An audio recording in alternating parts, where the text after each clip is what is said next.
Hi guys, I'm Wayne, as you know. It's 20 past 7 on the 4th of January, and this is my first ever vlog. My plan is to record intermittently my journey between now and when I step out on stage on the 1st of April this year, competing with Pure Elite. I'm going to do three categories, over 35s fitness, international model, and body transformation male.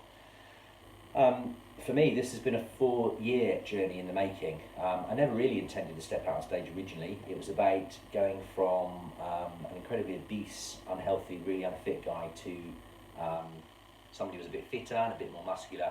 And then it sort of developed into I want to do something before I'm 40. I want to get that six pack, and I want to become fit, and I want to show people that no matter how busy you are, or what stage of the life that you're in, or whatever issues you've got going on, if you really want something, you can do it. And if you really want to transform your life and your health and your body, you really can. You just have to want it, and you have to be prepared to work hard enough to get it.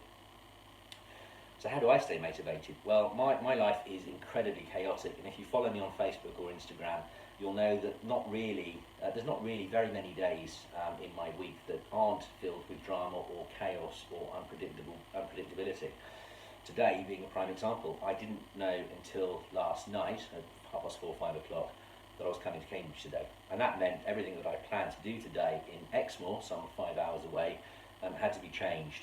And I had to get myself up here, do my food prep, find somewhere to stay, find somewhere to train, and make sure that everything stays on track for the 1st of April.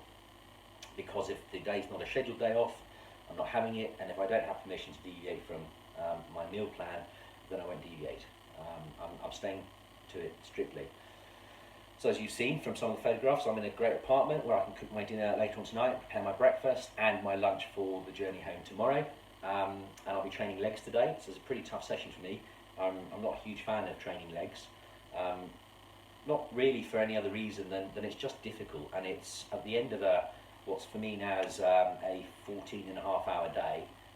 It's tough to get motivated. It's tough to get myself together, to change into my gym gear, walk for 20 minutes to the gym, and then put 100% effort into what is for me the hardest session of the week.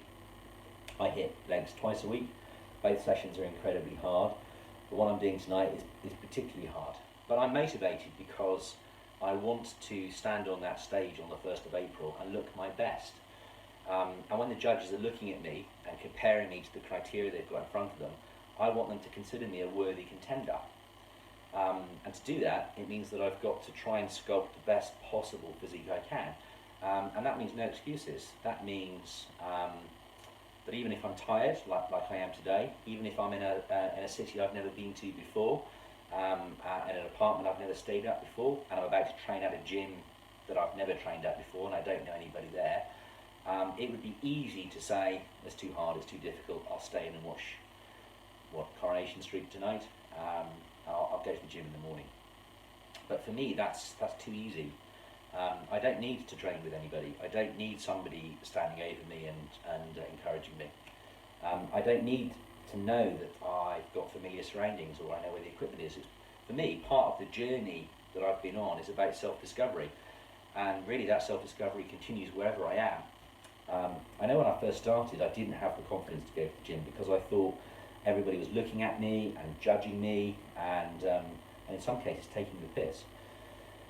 And I've seen some of that on Facebook and Instagram over the last few days. There's a really muscular American bodybuilder, his name escapes me, but he's having this huge rant about how people making New Year's resolutions go to the gym and they won't be there after a couple of weeks. Well, that's probably true, but that's because of people like him not helping to create the environments that are welcoming and encouraging.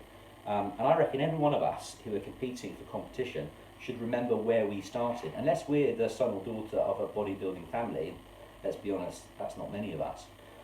We all had to start at the gym somewhere. We all had our first day walking through that gym door and feeling daunted and intimidated. Perhaps you didn't, perhaps you were lucky and you always felt comfortable.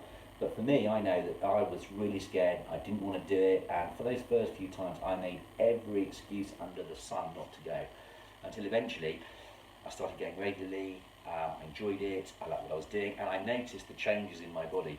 I started feeling better about it, more confident, and I started lifting more and more often.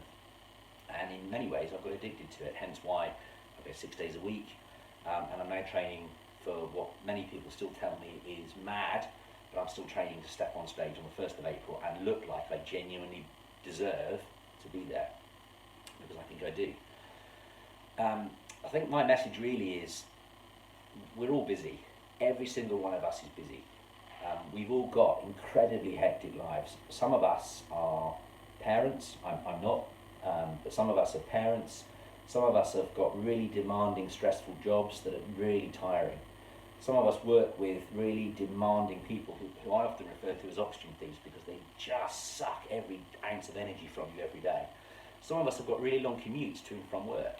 Some of us work really unsociable hours in really unsociable jobs, and the last thing we want to do is try and muster that energy to go to the gym. But if you're unhappy with the way that you look, you're unhappy about your weight, you're unhappy with your current health, then there's no one else that's going to do it for you. You have to somehow find that motivation to get up off that sofa and battle through that tiredness and do something about it.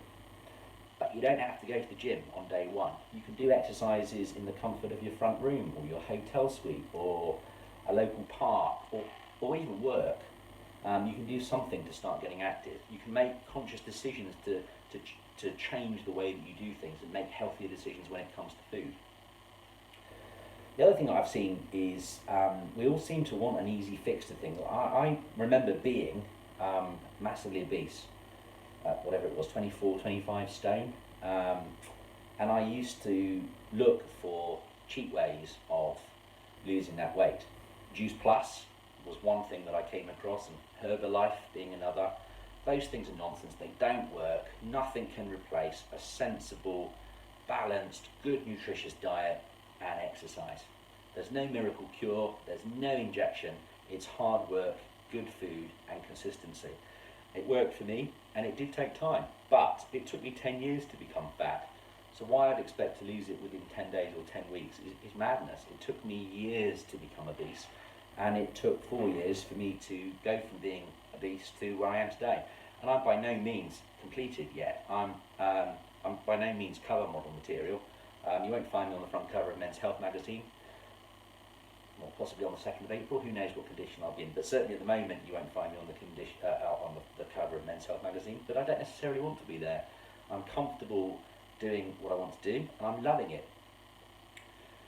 One of the other things that I've noticed on Facebook is this thing about how people who go to the gym for the first time in the new year hog all the equipment, and that when you're trying to get to that bench press, there's all these newbies not knowing what they're doing, trying to smack out reps badly. Well, tough, basically. If you're a bodybuilder and you've been going for 5 or 6 or 7 years and there's a newbie interrupting your regime and you're stressing about it, well, I don't think you can't consider yourself a professional bodybuilder, because you clearly don't have the patience and you're focusing on something over which you've got no control instead of focusing on the things over which you do have control. And you should be trying to help encourage people to make positive transformations about their lives.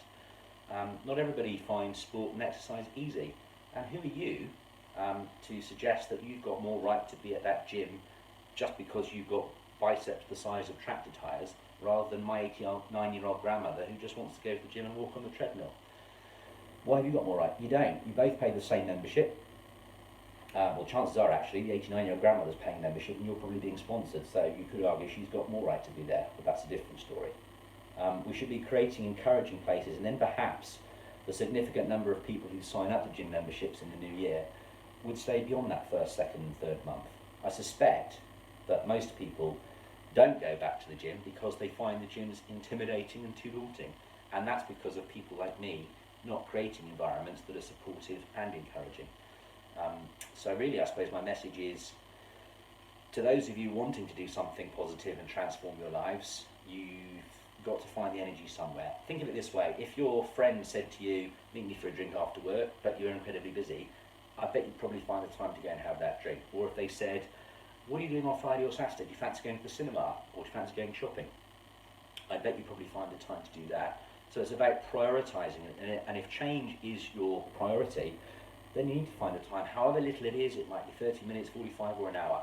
And those of us at the gym who have been there for in my case 2-3 years, and in many other cases 10 years plus. We should be trying to help and encourage them and create those positive environments. That's that really for my first blog really. I'm not sure whether that was boring, too long, too short, nonsense, but I did promise to do it. I'm sure some of them will contain lots of drama. Some of them will be, I suspect, me having a hissy fit where I'm really struggling to get motivated. So my intention is to share all the good things that come out of the next 90 days and all of the bad things, and all the lessons that I've learned. So that's that really. Good luck, enjoy Wednesday, have a great week, speak to you all soon, bye bye.